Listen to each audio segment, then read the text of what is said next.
ఆ పేపర్స్ పై సంతకం చేయలేక ఇటు తనకి చెప్పలేక మధ్యలో నలిగిపోతున్నాను మంజు.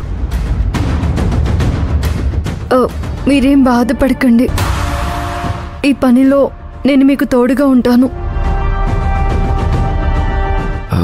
పోనీ ఒక పని చేస్తే, సిరికి గతం కంటే ప్రెజెంట్ చెప్పేస్తే? ప్రెజెంటా? ఏమని? సిరికి గతం చెప్తే ఏం లాభం మంజు?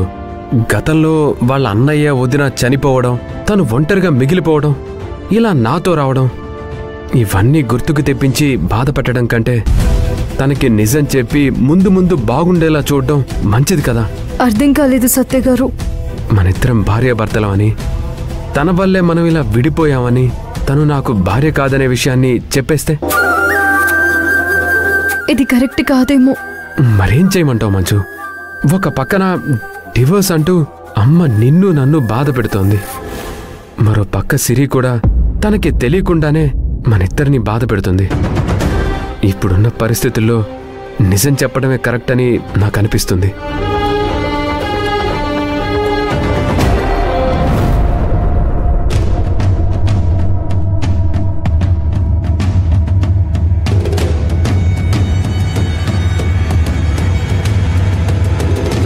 ఏమైంది మని?